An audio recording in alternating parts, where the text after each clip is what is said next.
નમસ્કાર, ગુજરાત ફર્સ્ટની વિશેષ રજૂઆત હેલ્થ પ્લસમાં આપનું સ્વાગત છે. આપની સાથે હું છું ઝિંકલ. દર્શક મિત્રો, આપણે બધા નિયમિતપણે હેલ્થ ચેકઅપ તો કરાવતા જ હોઈએ છીએ અને જેના ભાગરૂપે આપણે બ્લડ ટેસ્ટ પણ કરાવીએ છીએ. સીબીસી એટલે કે કમ્પ્લીટ બ્લડ કાઉન્ટ એ ટેસ્ટ છે કે જે આપણને હિમોગ્લોબિન, શ્વેત રક્તકણો અને પ્લેટલેટ્સ વિશે જાણકારી આપે છે. પરંતુ શું તમે જાણો છો કે જો આ ટેસ્ટમાં કોઈ અસાધારણતા હોય તો આપણે કયા નિષ્ણાત ડોક્ટરની સલાહ લેવી જોઈએ? શું તમે જાણો છો કે આના માટે એક વિશેષ સુપર સ્પેશિયાલિસ્ટ ડિપાર્ટમેન્ટ હોય છે જે ફક્ત લોહીના વિકારની સારવાર કરે છે? તો ચાલો આજે હેલ્થ પ્લસમાં આજે જાણીએ લોહીના રોગો વિશે.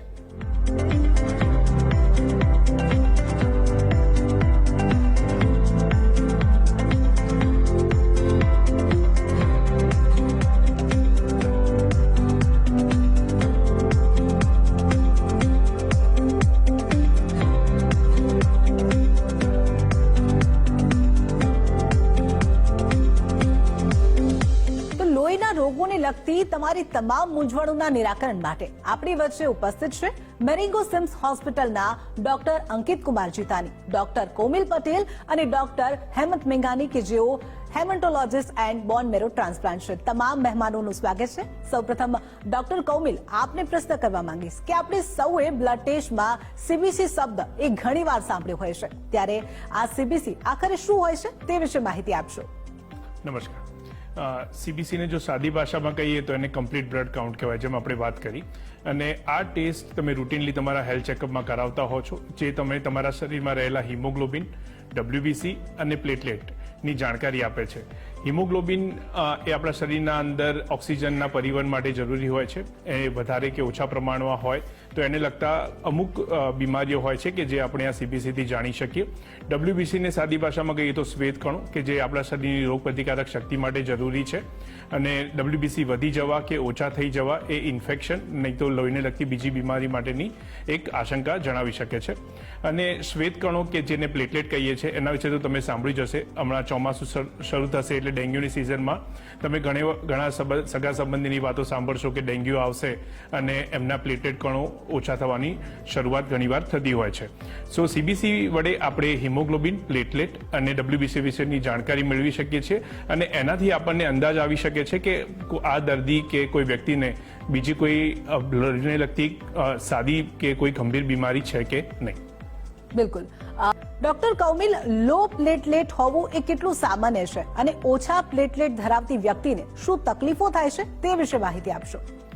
જેમ આપણે ચર્ચા કરી કે હિમોગ્લોબિન, પ્લેટલેટ અને WBC એ આપણા શરીરમાં જે થાપાનો ભાગ છે, હિપ બોન્સ છે, એમાં રહેલી અસ્થિ મજ્જામાંથી બને છે, જેને આપણે હાડકાનો માવો કહીએ છીએ. હવે નોર્મલ માણસના અંદર આ પ્રક્રિયા સતત થતી રહેતી હોય છે અને પ્લેટલેટ એ આપણા હાડકાના માવામાંથી બની અને આપણા સર્ક્યુલેશનમાં ફરતા હોય છે.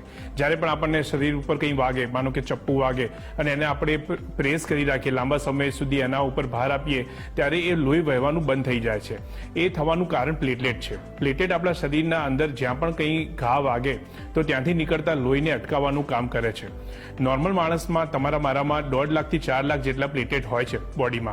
જ્યારે પણ આ પ્લેટલેટ એની સંખ્યા કરતાં ઓછા થાય, કાં તો જે પોતે કામ કરતા હોય એ કામ ઓછું કરવાનું શરૂ કરે, ત્યારે આવું કોઈ પણ ઘા વાગે ત્યારે જે નીકળતું લોહી છે એ અટકતું નથી. એ વખતે જે પણ દર્દી હોય છે એને લાંબા સમય સુધી લોહી એના ઘામાંથી વહેવાની તકલીફ થઈ શકે છે. પ્લેટલેટ ઘટવાના ઘણા બધા કારણ છે અને એને મુખ્ય 2 ભાગમાં તમે વહેંચી શકો. એક, આજે આપણે લોહીના કેન્સરની વાત કરીએ છીએ તો એક બહુ મોટું કારણ છે કે જે લોહીનું કેન્સર, જે શરીરના થાપામાં રહેલા માવો છે કે જે લોહી બનાવે છે, એના અંદર જો લોહીનું કેન્સર થયું હોય તો એ પ્લેટલેટ સારા બનવાના ઓછા થઈ શકે અને પ્લેટલેટની સંખ્યા પણ ઘટી શકે. તો એવા સમયના અંદર દર્દીને લોહી વહેવાનું શરૂ થઈ શકે. બીજા નંબરમાં કેન્સર સિવાયની પણ ઘણી સામાન્ય બીમારીઓ છે કે જેના અંદર પ્લેટલેટનું પ્રમાણ ઓછું થતું હોય છે, જેમ કે એપ્લાસ્ટિક એનિમિયા છે, ઇમ્યુન થ્રોમ્બોસાઇટોપિનિયા છે, કે જેના અંદર પ્લેટલેટનું પ્રોડક્શન પણ ઓછું થઈ શકે અને પ્લેટલેટ બનતા સારા હોય તો પણ એ તૂટી શકે છે. અને જેમ મેં પહેલા વાત કરી કે ઇન્ફેક્શન કે જે ચોમાસામાં થતા રોગો જેમ કે ડેન્ગ્યુ છે, મલેરિયા છે અને એના સિવાયના બીજા ઘણા બધા રોગો છે કે જેના અંદર પ્લેટલેટ ઓછા થતા હોય છે. તો અત્યાર સુધી તો આપણે લોહીને લગતી સામાન્ય સમસ્યાઓ વિશે વાત કરી. હવે આગળ વધવું છે અને વાત કરવી છે બ્લડ કેન્સર વિશે. ડોક્ટર કૌમિલ, આપને પૂછવા માંગીશ કે આ તો લોહીને લગતી સામાન્ય સમસ્યાઓ છે, પણ આપણે જોઈએ છીએ કે બ્લડ કેન્સર એ સામાન્ય બનતું જાય છે. તેના વિશે થોડીક માહિતી આપશો, અને કોઈ વ્યક્તિને બ્લડ કેન્સર છે કે કેમ તે કેવી રીતે જાણી શકાય? સો બ્લડ કેન્સર હવે દિવસે દિવસે વધતું જાય છે, અને પહેલા જે 15 વર્ષ 20 વર્ષ પહેલા જે બ્લડ કેન્સરના દર્દીઓનું પ્રમાણ હતું એના કરતાં અત્યારે ઓલમોસ્ટ ડબલ થઈ રહ્યું છે. બ્લડ કેન્સરની સાદી ભાષામાં કહું તો લોહી બનવાની પ્રક્રિયા છે, એના અંદર જે બગાડ આવે અને લોહી જ્યાંથી બની રહ્યું છે, જે થાપાનો ભાગ છે, જેમાં અસ્થિ મજ્જા છે, જે પ્રમાણમાં બનવું જોઈએ અને જે રીતે બનવું જોઈએ, આ બંને વસ્તુના અંદર જો ફેરફાર થાય ત્યારે બ્લડ કેન્સરનું રૂપ લેતું હોય છે. બ્લડ કેન્સર બહુ બધી પ્રકારના હોય છે. તમે ઘણી બધી વાર સાંભળ્યું હશે કે લ્યુકેમિયાનું નામ, એ બહુ મોટા ભાગે બ્લડ કેન્સર સાથે સંકલિત હોય છે. એના સિવાય પણ લિમ્ફોમા છે, મલ્ટિપલ માયલોમા છે, માયલોડિસ્પ્લાસ્ટિક સિન્ડ્રોમ છે, આવા ઘણા બધા મેડિકલ ટર્મિનોલોજીના નામ છે કે જે બ્લડ કેન્સરના અંદરમાં આવતા હોય છે. બ્લડ કેન્સરનો સૌથી પહેલી વસ્તુ તમને જે ખ્યાલ આવે છે એ છે કે દર્દીને કોઈ પણ જગ્યાએથી લોહીનું વહેવું, તાવ આવવો, સતત તાવ રહેવો, વજન ઓછું થવું, ભૂખ ઓછી લાગવી, આ બધા બ્લડ કેન્સરના એક લક્ષણો હોય છે.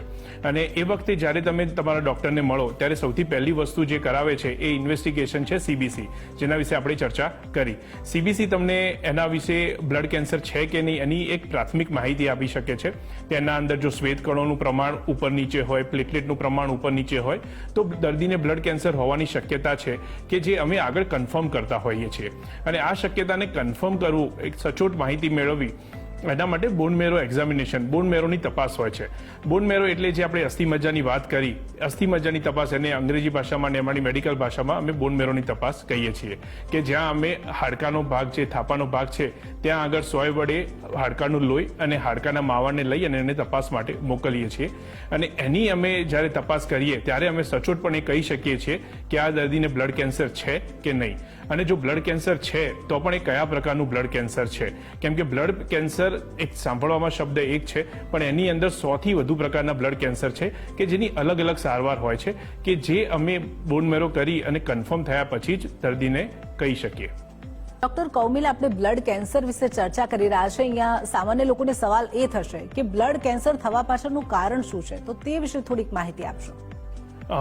બ્લડ કેન્સર થવા માટેના જે કારણો છે એમાં જે આપણે વાત કરીએ તો પહેલા લ્યુકેમિયા માટે વાત કરીએ તો લ્યુકેમિયામાં શરીરના અંદર જે જીનેટિક ફેરફાર થાય છે, કે જે જીન શરીરના અંદર નોર્મલ પ્રમાણના અંદર હિમોગ્લોબિન, પ્લેટલેટ, શ્વેતકણ બનાવવા જોઈએ અને એના અંદર કોઈ ફેરફાર થઈ જાય તો એ વધારે પડતું કાં તો એને બનાવવાનું જે હોય એના કરતાં ઓછું બનાવવાનું શરૂઆત કરે છે અને એ પછી જ આગળ જતા લ્યુકેમિયાનું સ્વરૂપ લે છે.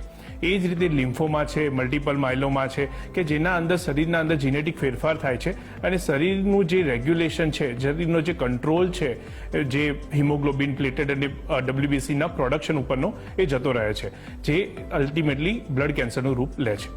બિલકુલ બિલકુલ. આપણી આખી આ ચર્ચામાં આપણે સામાન્ય લોહીની સમસ્યાથી લઈ અને બ્લડ કેન્સર સુધીની વાત કરી. ડોક્ટર કૌમિલ, આપને પ્રશ્ન કરવા માંગીશ કે ગુજરાત ફર્સ્ટના માધ્યમથી દર્શક મિત્રોને આપ શું સલાહ આપવા માંગશો, શું સંદેશ આપવા માંગશો? તો જેમ આપણે બધાએ ચર્ચા કરી કે CBC કરાવવું જોઈએ, એના અંદર કંઈ પણ રક્તકણ, શ્વેતકણ કે પ્લેટલેટમાં ઉપર નીચે હોય તો તરત જ સમય બગાડ્યા વગર આપની આસપાસમાં હિમેટોલોજીસ્ટને આપણે મળવું જોઈએ અને તેમની સલાહ લેવી જોઈએ.